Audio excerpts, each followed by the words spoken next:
Salve, fiel! O Coringão venceu o São Paulo por 3-2 na Neoquímica Arena, onde o São Paulo borra a cueca quando vai jogar contra o Coringão. Memphis Depay, volta ou não volta? Samir Carvalho trouxe várias informações aí pra gente, várias notícias legais. Fiquem até o final do vídeo, é um absurdo. Saiu o áudio do VAR, Samir Carvalho trouxe com exclusividade o áudio do VAR. André, sem nenhuma proposta, Zenit fez uma proposta pro Mateuzinho. Mateuzinho pode estar de saída, rapaziada. Tudo isso nesse vídeo. Deixe seu like, se você gostar, se inscreva no canal para que você não possa perder mais nada que vai rolar aqui do Coringão. Bora pra notícia. Falar muito do Esporte Clube Corinthians Paulista. Primeiro o áudio do VAR, né? Foi uma vergonha. A CBF divulgou. Já vou ser objetivo aqui pra gente ganhar tempo, tá?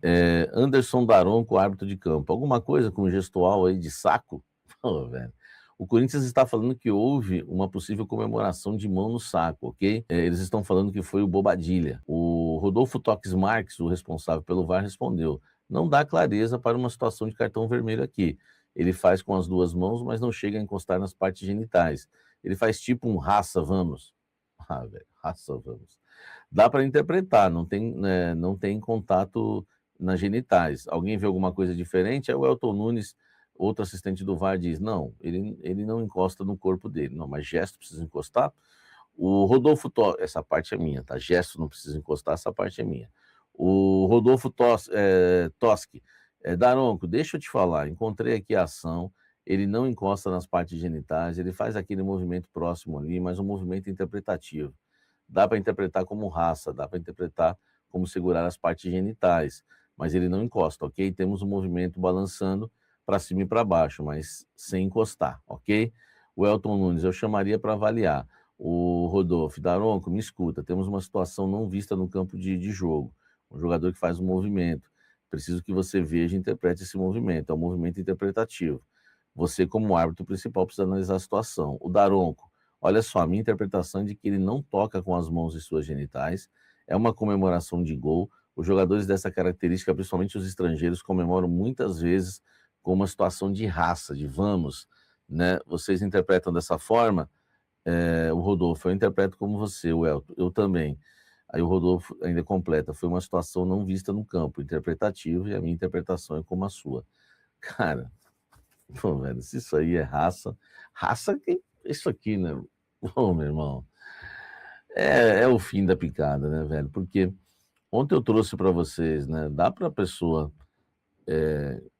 enfim, fazer um gesto obsceno sem colocar a mão nas partes íntimas, não é? Poderia, né, fazer vários, mas eu não vou fazer porque não é do meu feitio.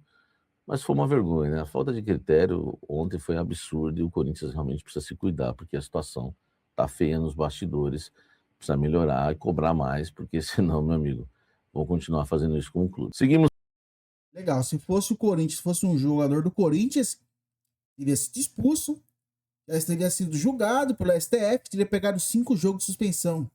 Claro, né, rapaziada? Quando se trata do Corinthians, vocês sabem como é que é, né? Agora, quando é o outro time, não fez, não é isso, não é aquilo. É isso que eu falo, rapaziada. Contra tudo e contra todos. Ontem mesmo era uma situação bem clara do que ele fez. O gesto que ele fez. Não precisa ele ter tocado. Todo mundo que assistiu viu o gesto que ele fez. Tá bem claro, a situação da arbitragem hoje em dia é contra o Corinthians. Contra o Corinthians, porque o Corinthians foi 2 vezes, merecidamente expulso. Mas isso aí também era para ter sido expulso. Comenta aqui a opinião de vocês. Falando aqui do Esporte Clube Corinthians Paulista, olha só. Memphis Depay. Será que, enfim, ele retorna aos gramados e volta a defender o Corinthians na temporada 2026? Ainda não dá para cravar o retorno dele contra o Barra, tá? Hoje, por exemplo, a chance de ele não jogar é de uns 90%, dele não voltar contra o Barra. Não está decidido, vai ocorrer ainda uma reunião entre comissão técnica, departamento médico, para ouvir, né, o jogador, departamento físico.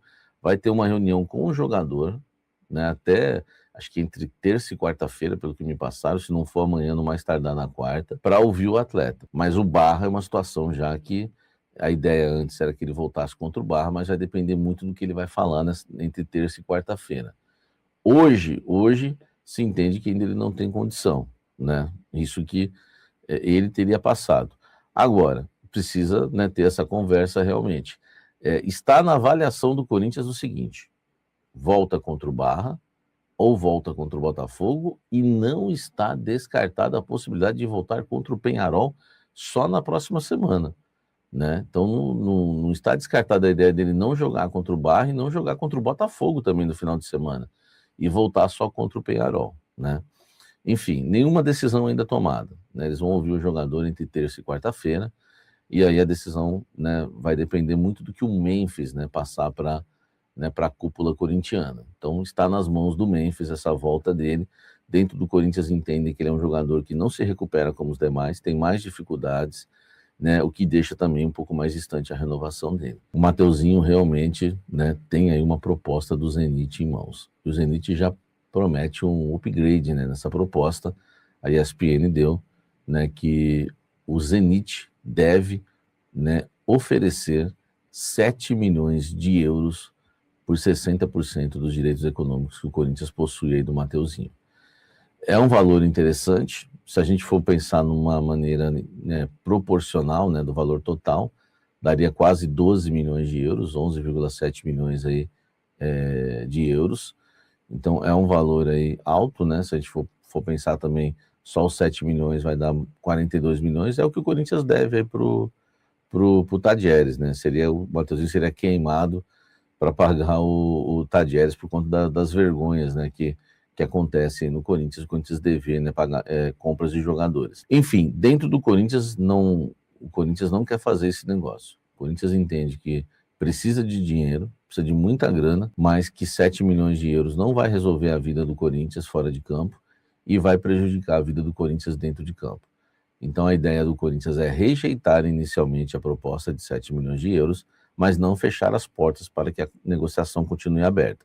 Se o Zenit aumentar a proposta, o Corinthians pode vender o Mateuzinho. Se não, né, por 7 milhões de euros, o Corinthians pretende não negociar o seu lateral direito. Entende que o time está ajeitado, né, o time está, enfim, não tem um substituto também para o Mateuzinho, já que o Pedro Milans ainda não vingou com a camisa do Corinthians e o time está ajustadinho. Se tirar o Mateuzinho pode trazer sérios prejuízos. Outra coisa que me falaram também que eu ia esquecendo, que não, hoje um substituto no mercado ficaria mais caro, né? Eu até citei o Martineira para eles, que é um lateral que eu gosto bastante do Racing, e a resposta que eu recebi é mais caro que o Mateuzinho, então não vale a pena.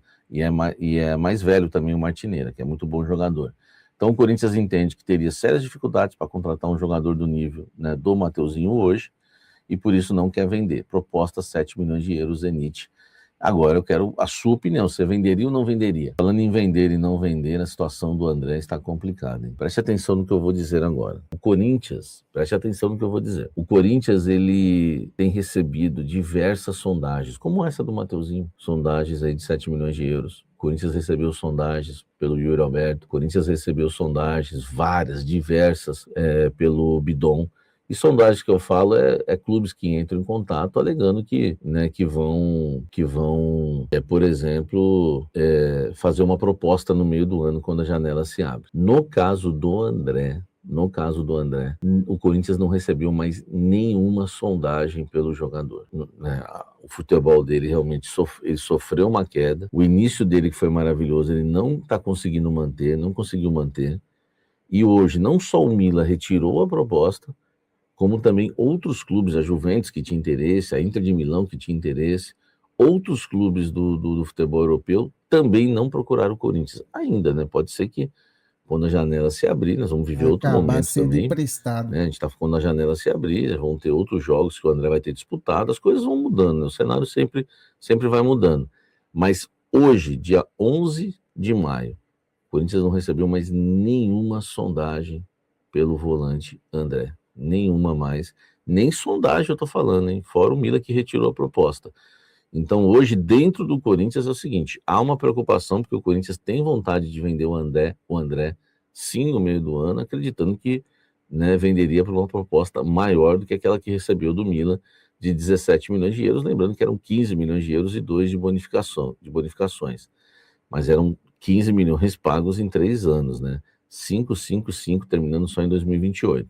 Mas hoje o Corinthians não tem nenhuma sondagem sequer. Será que as coisas mudam? Vai da opinião de vocês, o que vocês acharam do vídeo? André, futebol caiu muito, vai acabar sendo emprestado, hein? Escuta o que eu tô falando. Deixa o like, se inscreve para acompanhar todas as notícias do Coringão. Tamo junto, até a próxima, valeu e vai Corinthians!